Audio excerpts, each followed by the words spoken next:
इस channel Easy to Learn by B K Mishra के माध्यम से देखते हैं कि अनुपातों A1/A2 B1/B2 तथा C1/C2 की तुलना कर ज्ञात कीजिए कि निम्न रैखिक युग्म संगत हैं या असंगत हैं। तो हम इसकी तुलना करने के लिए जैसा कि हम पीछे पढ़ चुके हैं A1/A2 B1/B2 C1/C2 इसी की तुलना करना है।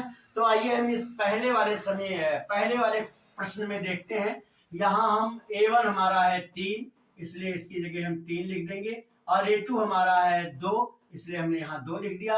अब हमारा B1 है 2, जो पहले समीकरण में y का गुणांक है वो B1 होता है। दूसरे समीकरण में जो y का गुणांक होता है वो B2 होता है। ये है ऋण 3। तो हमने देखा कि ये बराबर नहीं है, और अगर ये बराबर नहीं है तो हम ये भी जानते हैं कि अगर A1/A2 is not equal to B1/B2 तो वो रेखाएं क्या होती हैं? प्रतिच्छेदी रेखाएं होती हैं, और प्रतिच्छेदी रेखाएं होती हैं यानी उनके हल होंगे। तो निश्चित रूप से अगर उनके हल निकलते हैं तो ये रेखाएं संगत हैं, इसलिए इसका हम लिखेंगे ये संगत रेखाएं हैं। संगत रेखाएं हैं, संगत हैं। अब हम दूसरे वाले का हल इसी प्रकार से खोजेंगे। A1 हमारा है 2, जो पहले समीकरण में x का गुणांक है वो A1 है। दूसरे समीकरण में जो x का गुणांक है वो A2 है। पहले समीकरण में जो y का गुणांक है वो B1 है। दूसरे समीकरण में जो y का गुणांक है वो B2 है, और तीसरे समीकरण में जो कांस्टेंट है, जो स्थिरांक है, अब दोनों चूंकि बराबर के इधर है इसलिए कोई दिक्कत नहीं है। नहीं तो हम दोनों या तो बराबर के उस पार ले जाएं या बराबर के चाहे दाईं ओर रखें दोनों स्थिरांक को, दोनों जो कांस्टेंट नंबर है हमारे, या दोनों को बराबर के बाईं ओर रखें। यहाँ अपने आप दोनों बाईं ओर है तो ठीक है। हमारा C1 हमारा हो जाएगा 8 और C2 हो जाएगा हमारा 9। अब हम इसके बीच में देखें, ये बराबर का चिन्ह लगा करके हम देखें तो ये बराबर है, और इसका हम पहले कंपेयर करें, रिड्यूस करें, देखें जो हो जा रहा है उसको कर लेते हैं, जो नहीं होता है नहीं करते हैं। 2 1 जा 2, 2 2 जा 4, और ये दोनों माइनस है, कट के प्लस हो जाएंगे। 3 1 जा 3 और 3 2 जा 6, और यहाँ कोई रिड्यूशन नहीं हो रहा है, यानी ये आएगा 1/2 और ये बराबर 1/2 हो जाएगा, और ये बराबर नहीं है, ये बराबर नहीं है। अब हमने यहां देखा कि A1/A2 equal to B1/B2 is not equal to C1/C2, और हम ये पहले से ही जानते हैं कि अगर A1/A2 is equal to B1/B2 is not equal to C1/C2 तो ये रेखा हमारी समांतर रेखा होती है, और ये जब समांतर रेखा है तो ये इसका कोई हल नहीं निकलता है, इसलिए ये असंगत है, असंगत।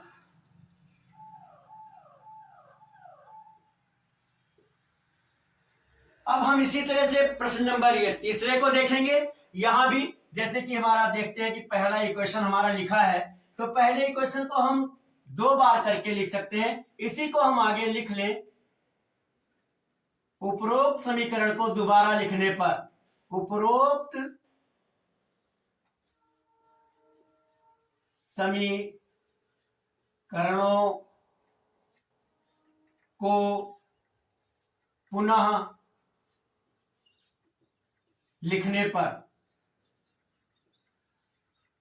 अब जब हम पुनः लिखेंगे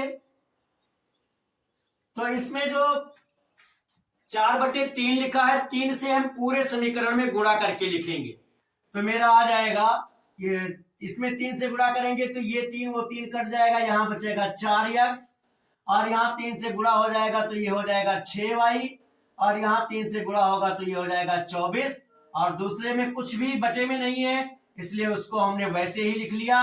अब हम फिर दोबारा हम इन दोनों समीकरणों की तुलना करेंगे। अब इसमें देखेंगे पहले समीकरण में A1 हमारा है 4, जो हम लिखेंगे 4, और यहाँ A2 है 2, और फिर हम B1 की तुलना करेंगे। B1 हमारा है 6 और B2 हमारा है 3, और फिर हम C1 की तुलना करेंगे, ये है 24 और ये है 12। अब हम इसको देखें, अगर रिड्यूस हो रहा हो तो कर दें। 2 1 कम 2, 2 दूनी 4, 3 1 कम 3, 3 दूनी 6, 12 1 कम 12, 12 दूना 24। इस प्रकार से मैंने देखा कि ये आया 2/1 और ये भी 2/1 आया इसलिए बराबर है, और ये भी 2/1 आया इसलिए बराबर है, यानी सारे 2 आ गए। अब हम जानते हैं कि अगर A1/A2 is equal to B1/B2 is equal to C1/C2, अगर ये तीनों बराबर हैं तो हमारी रेखाएं संपाती होती हैं, और अगर संपाती हैं तो उसके अनेक हल निकलते हैं, इसलिए ये संगत रेखाएं हैं। ये भी संगत रेखाएं हैं, संगत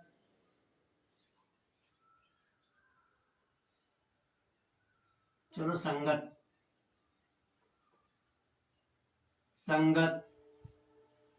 है। इस प्रकार से कोई भी प्रश्न दिया होगा, हमें अगर बताना होगा कि A1/A2 B1/B2 C1/C2 की तुलना करके बताइए कि निम्नलिखित रैखिक युग्म संगत है या असंगत है, तो हम इसी प्रकार से देखेंगे। या पूछा जाए कि समांतर है, संपाती है या प्रतिच्छेदी है, तो भी हम यही कंपैरिजन करेंगे। या पूछा जाए कि यदि समांतर और प्रतिच्छेदी हो तो उन्हें हल कीजिए, तो सबसे पहले हमें यही देखना है। अगर पहले समीकरण दूसरे समीकरण को कंपेयर करें, A1/A2 is not equal to B1/B2 है, तो निश्चित रूप से वे प्रतिच्छेदी रेखाएं हैं, वे संगत हैं, वे अविरोधी हैं, अर्थात उनका एक अद्वितीय हल होगा, और हल करना है तो निकाल दीजिए। यदि आता है A1/A2 is equal to B1/B2 is not equal to C1/C2, अगर ऐसा है तो वे रेखाएं समांतर हैं, अर्थात वे असंगत रेखाएं हैं, यानी उनका कोई भी हल नहीं निकलेगा।